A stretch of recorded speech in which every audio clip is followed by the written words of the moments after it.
Donc bonjour à toutes et à tous. Tout d'abord, je tiens à remercier l'Espace Éthique de me donner la parole, de nous donner la parole, nous les malades.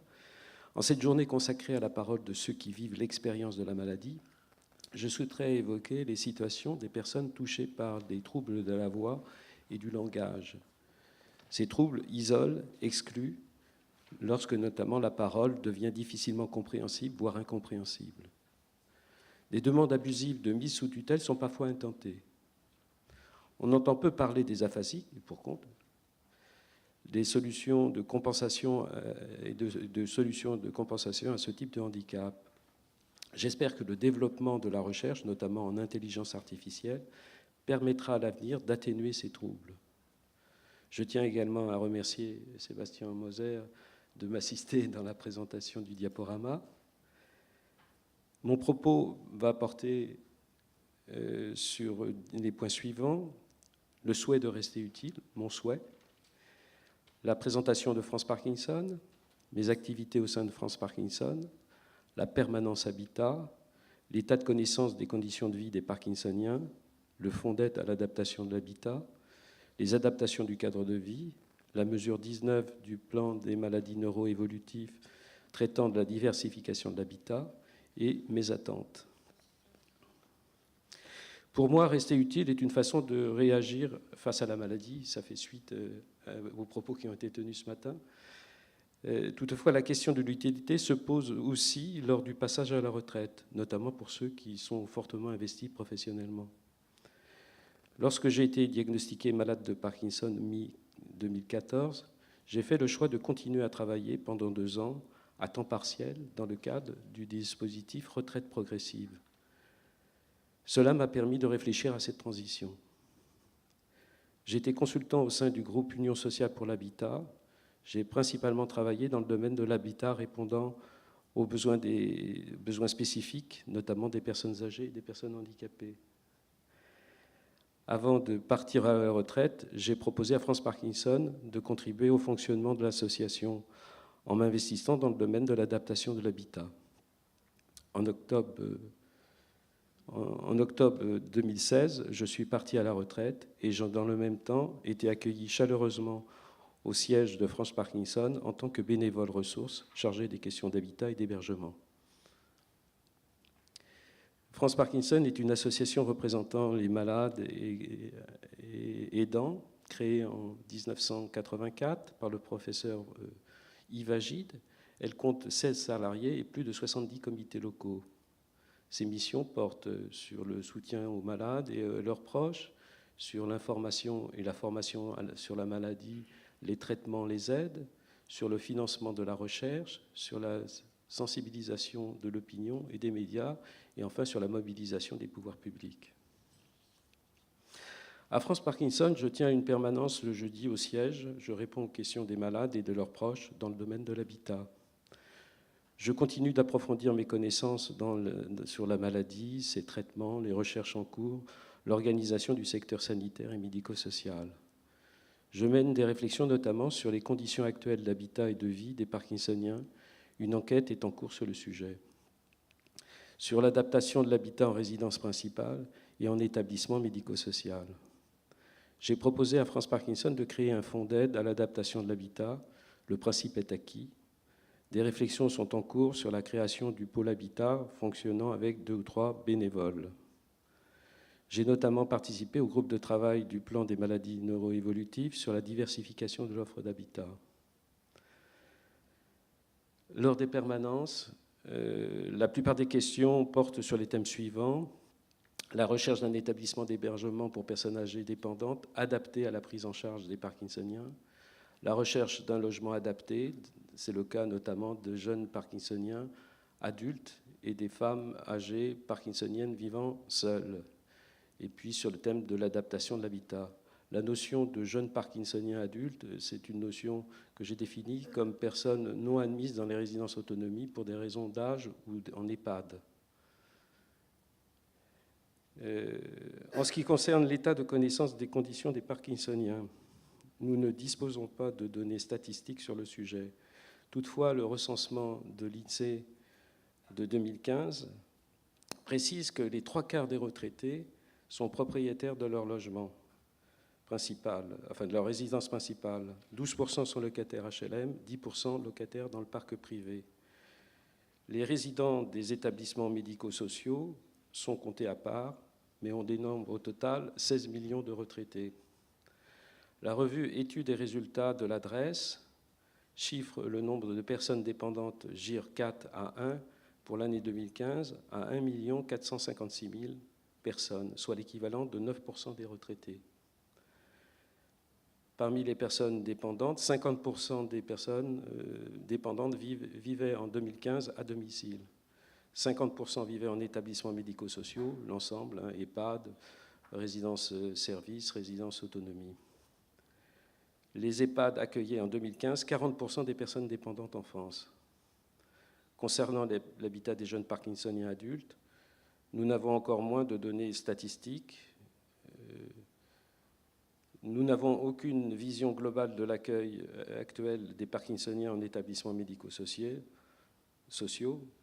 sur le nombre de personnes accueillies, sur les établissements les accueillant, sur la qualité de l'accueil en termes de formation du personnel, de fonctionnement, de soins, d'activités thérapeutiques, de locaux, etc. Les malades et leurs proches se plaignent des placements des parkinsoniens dans les unités pensées pour les malades d'Alzheimer. Contrairement à la maladie d'Alzheimer, nous ne disposons quasiment pas de structures d'accueil à court, moyen ou long séjour dédiées aux malades de Parkinson. J'ai connaissance de l'existence de seulement 3 unités Parkinson en France. Pourtant, la maladie de Parkinson est la deuxième maladie neuroévolutive en France. Le rapport parlementaire sur les EHPAD de demain, qui vient de sortir en mars 2018, pose question. Il est centré sur la maladie d'Alzheimer et la démence. Le mot Alzheimer est cité 31 fois, le mot Parkinson 0 fois, le mot sclérose en plaques 0 fois, etc. Ce rapport propose d'encourager la création d'établissements entièrement dédiés à la prise en charge de la maladie d'Alzheimer. Il préconise de penser l'EHPAD de demain, notamment au niveau architectural, autour de la problématique de la démence. Ce rapport oublie que dans les maladies apparentées, corps de Lévy, démence parkinsonienne, les troubles moteurs sont aussi très impactants. Par ailleurs, les troubles cognitifs de la maladie de Parkinson ne sont pas généralement de même nature que ceux qui se manifestent dans la maladie d'Alzheimer. Le message « Changeons de regard sur la maladie de Parkinson » s'adresse donc pas seulement à l'opinion publique. France Parkinson a décidé de mettre en place un fonds d'aide à l'adaptation de l'habitat. Il financera les prestations d'études visant à inciter les adhérents à réfléchir à l'évolution de leurs besoins de cadre de vie, c'est-à-dire la réalisation d'un rapport d'ergothérapeute faisant suite à une visite à domicile en complément des aides existantes déjà sur le sujet. Une mission légère d'assistance administrative, avis sur les devis de travaux, études du plan de financement, etc. Pour cette expérimentation, nous ferons appel en premier lieu au mouvement Solia, ex-Pactarim, qui dispose dans ses équipes de 18 départements d'ergothérapeutes salariés.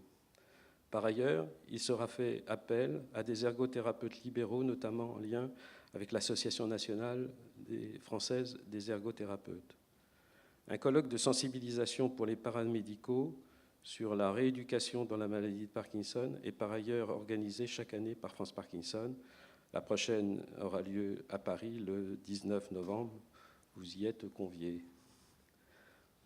En termes d'adaptation du cadre de vie des Parkinsoniens, je recherche des solutions d'atténuation des difficultés motrices, sensorielles, cognitives rencontrées par les malades et leurs aidants à l'intérieur ou à l'extérieur de leur logement, mais aussi en établissement.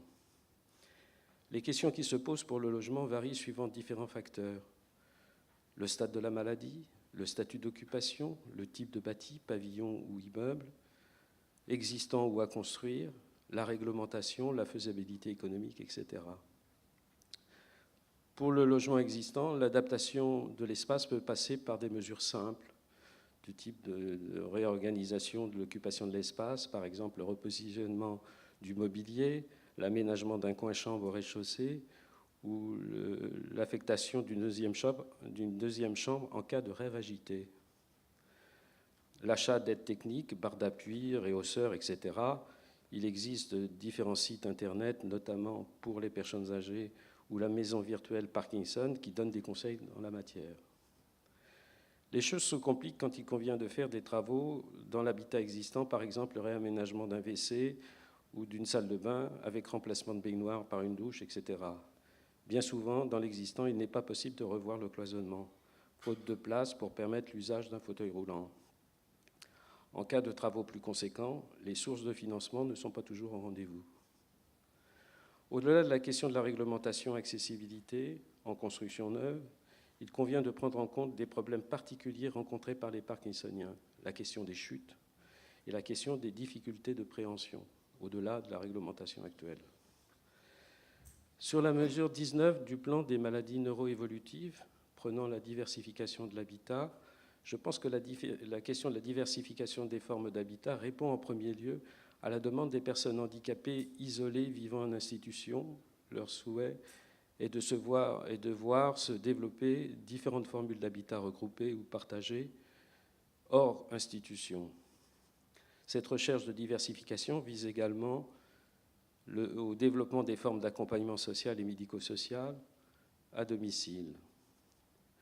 Pour les Parkinsoniens, la question qui se pose est moins celle de la diversification de l'habitat que celle de l'adaptation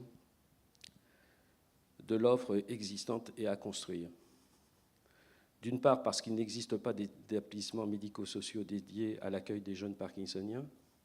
D'autre part, parce que parmi les jeunes Parkinsoniens, il n'y a pas seulement des personnes isolées, mais aussi des couples, des familles monoparentales ou non, habitant dans des logements dispersés, plus ou moins adaptés à leur situation. Les statuts d'occupation proposés sont généralement sous médiation locative, sous-locataires, locataires, alors que les jeunes Parkinsoniens adultes sont essentiellement locataires ou propriétaires. Le montage de projets regroupant notamment des ménages parkinsoniens ne va donc pas de soi, d'autant que les financements de l'accompagnement diffèrent suivant que les personnes relèvent ou non de la prestation de compensation au handicap ou de l'aide personnalisée à l'autonomie. Des projets d'hébergement temporaire en habitat partagé pourraient toutefois répondre aux besoins de répit des aidants. En conclusion, mes attentes portent sur le lancement d'investigations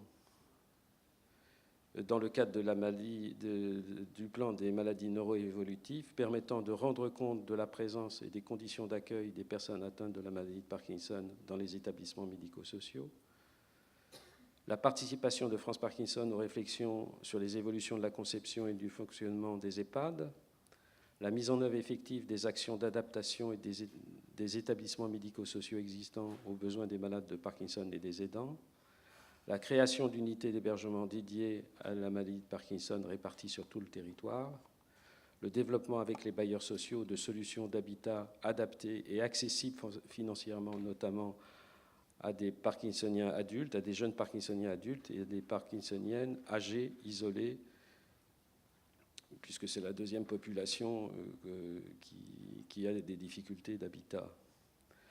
Enfin, le renforcement des financements de l'adaptation de l'habitat existant en termes de financement d'études, d'aides techniques et de travaux en rapport avec l'accroissement du maintien à domicile. Merci pour votre écoute.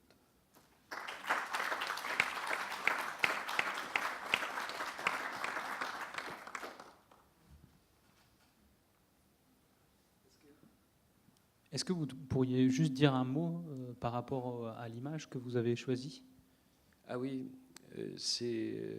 quand j'ai commencé ma carrière professionnelle, j'ai travaillé dans ce qui s'appelle les opérations programmées d'amélioration d'habitat, où on dispose justement de financement pour aider les personnes à faibles ressources à adapter leur logement et à améliorer leur logement. Et là, il s'agissait d'un couple de salariés agricoles. Vous savez, c'est un statut très particulier qui renvoie également au statut des ouvriers des mines en Lorraine également par rapport à la sidérurgie. Et donc, ce couple, la dame était impotente et sa chambre était située au premier étage. Et le mari, pour ne pas changer les habitudes, parce que l'espace de la personne âgée, c'est un espace qui doit être stabilisé. Si vous essayez de le transformer en quoi que ce soit, c'est très difficile. Il y a généralement un refus des personnes âgées. Et donc là, le monsieur descendait en traînant sa femme le matin et le soir, en montant ou en descendant son escalier pour remettre sa femme, je veux dire, dans son lit. Donc la question, ça a été de les convaincre à descendre le lit au niveau de la cuisine séjour, hein, puisque dans ce type d'habitat, il n'y avait pas de distinction. La cuisine, c'était le séjour. Et donc là, on voit la personne juste à côté de l'évier et le monsieur qui se tient la tête. Donc ça me fait penser à la problématique de l'espace des personnes âgées. L'espace est un espace de repère, et dès lors qu'on place les gens ailleurs, même si on dit que c'est à domicile, etc., c'est pas le même espace. Et donc il y a des problèmes qui se posent lorsqu'il y a changement d'espace chez les personnes âgées. Donc c'est pour ça que j'ai mis cette photo.